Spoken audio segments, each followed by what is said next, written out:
విష్ణునా సదృశో వీర్యే సోమవత్ ప్రియదర్శన కాలాగ్ని సదృశ క్రోధే. క్రోధం కోపం వచ్చిందా కాలాగ్ని ఎటువంటిదో అటువంటి వాడు. క్షమయా పృథివీ సమహ. ఈ భూమికి ఎంత ఓర్పో రాముడికి అంత ఓర్పు. నిద్రలేస్తూనే భూమిని తంతాం, భరిస్తుంది.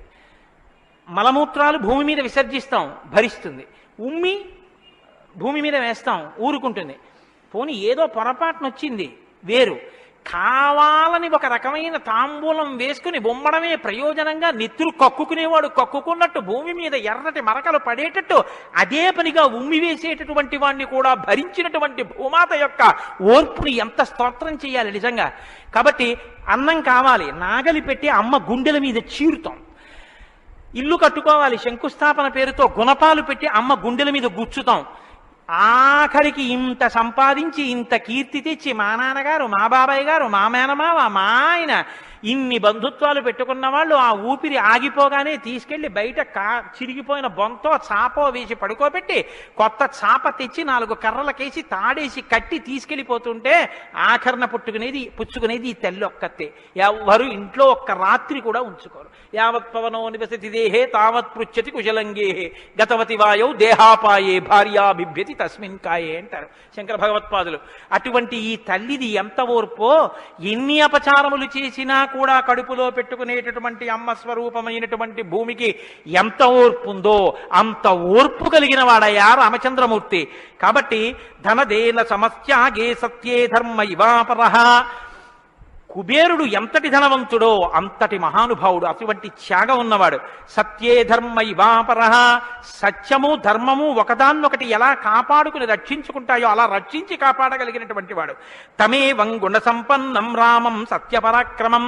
ఇన్ని గుణములు కలిగినటువంటి రామచంద్రమూర్తి సాక్షాత్తుగా సత్యపరాక్రముడైనటువంటి వ్యక్తి. ఆయన పరాక్రమం సత్యమే పరాక్రమముగా కలిగినటువంటి వాడు.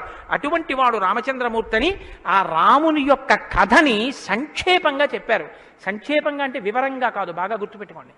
వివరంగా చెప్పలేదు, కేవలం ఏదో విహంగ వీక్షణం అంటారు చూసారా, ఒక్కసారి స్థాళీపులాక న్యాయంగా ఒకసారి అలా చెప్పేశారు. అది ఎంత తేలిగ్గా చెప్పేశారంటే సజగామ వనం వీర ప్రతిజ్ఞామనుపాలయన్ పితుర్వచన నిర్దేశాత్ కైకయ్యా ప్రియకారణాత్ అంటూ.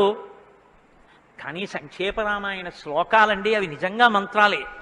దశరథ మహారాజు గారు లేక లేక లేక లేక సంతానం కలగలేదని బెంగపెట్టుకుని అశ్వమేధయాగం చేసి తత్పాపాన్ని పోగొట్టుకుని పుత్రకామేష్టి చేస్తే యజ్ఞపురుషుడు ఆవిర్భవించి ప్రసాదాన్నిస్తే ఆ పాయసాన్ని అనురూపలైనటువంటి తన భార్యలు స్వీకరిస్తే పెద్ద భార్య అయినటువంటి కౌసల్యాదేవి యొక్క గర్భాన్ని జనించినటువంటి సాక్షాత్తు విష్ణుస్వరూపుడైన ధర్మాత్ముడైన రామచంద్రమూర్తి పినతల్లి అయిన కైకమ్మ 14 సంవత్సరములు అరణ్యవాసం చేసి రాజ్యాభిషేకాన్ని విడిచిపెట్టుకోవాలి రామచంద్రమూర్తిని 2 వరములు రాత్రికి రాత్రి దశరథ మహారాజు గారిని అడ్డుపెట్టి నిగ్రహిస్తే తండ్రిని సత్యవాక్యమునందు నిలబెట్టడం కోసమని రామచంద్రమూర్తి రాజ్యాన్ని పరిత్యజించి నారవస్త్రాలు కట్టుకుని చెప్పులు కూడా విడిచిపెట్టి మహానుభావుడు అరణ్యానికి బయలుదేరి వెళ్ళిపోతున్నారు.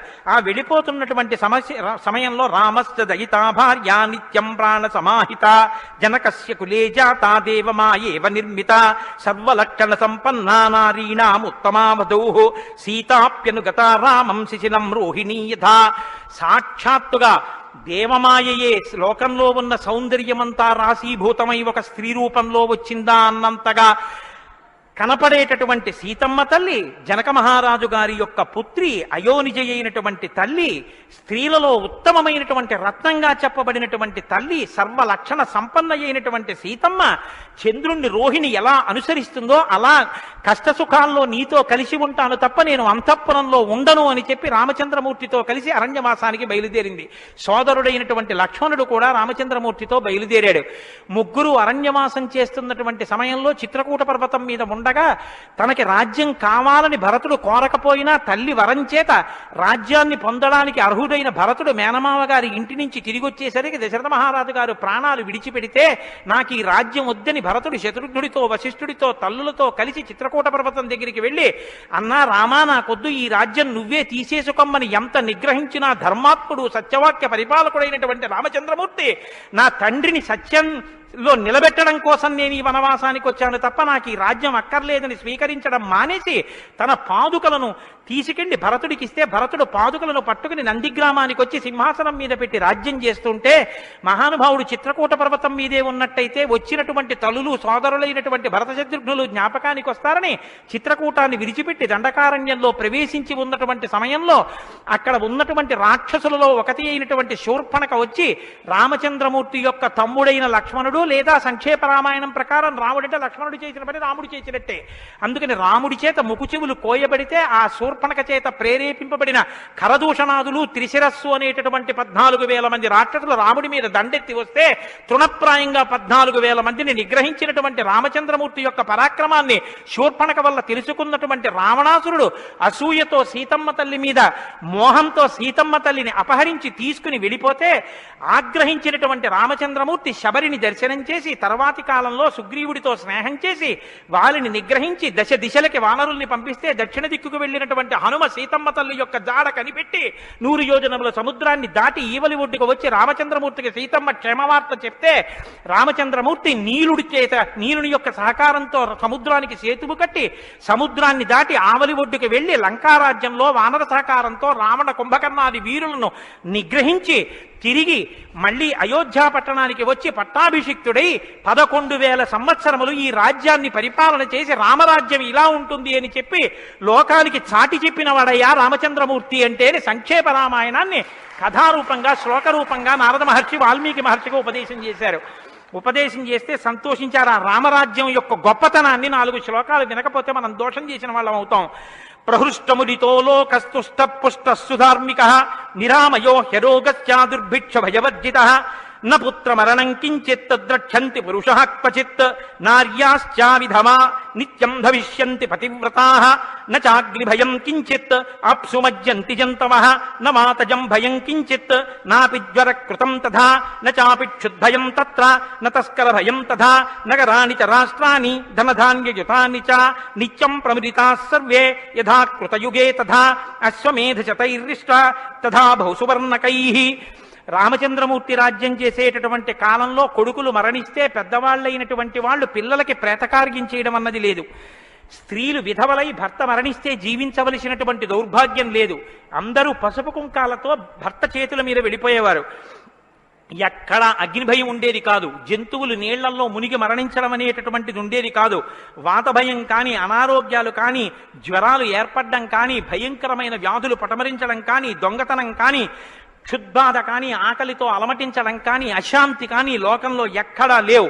అశ్వమేధాది యాగములను చేసి ఎంతో మంది బ్రాహ్మణులకి బంగారాన్ని దానం చేశాడు. గవాం కోట్యయుతం దత్వా బ్రహ్మలోకం ప్రయాస్యతి అసంఖ్యేయం ధనం దత్వా బ్రాహ్మణేభ్యో మహాయశాః.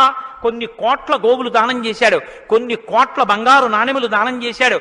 10 వర్ష సహస్రాణి 10 వర్ష శతాని చ రామో రాజ్యముపాసిత్వా బ్రహ్మలోకం గమిష్యతి. రామో రాజ్యముపాసిత్వ, రాజ్యాన్ని ఉపాసన చేశాడు మహానుభావుడు. అంత గొప్ప పరిపాలన చేసి 11,000 సంవత్సరముల పరిపాలన తర్వాత బ్రహ్మలోకాన్ని చేరుకున్నాడు. ఇదం పవిత్రం పాపఘ్నం పుణ్యం వేదైశ్చ సంహితం. ఈ రామాయణ కథ ఉన్నదే, ఈ రామాయణ కథ పాపములన్నిటినీ పోగొడుతుంది. ఇది వేదములతో సమానమైనది. యప్పటే రామచరితం సర్వపాపై ప్రముచ్యతే. ఎవరు ఈ రామ కథని వింటున్నారో వాళ్ళకి సర్వ పాపములు తొలగిపోతాయి. సత్యం సత్యం పునఃసత్యం, ఇందులో అనుమానమేమీ లేదు. ఏతదాఖ్యానమాజుష్యం పఠన్ రామాయణం నరః. ఎవరు ఈ రామాయణాన్ని చదువుకుంటున్నారో వింటున్నారో వాళ్ళకి ఆయుష్యం నిలబడుతుంది, అపమృత్యు దోషం తొలగిపోతుంది. సపుత్ర పౌత్ర సగణః ప్రేత్య స్వర్గే మహీయతే.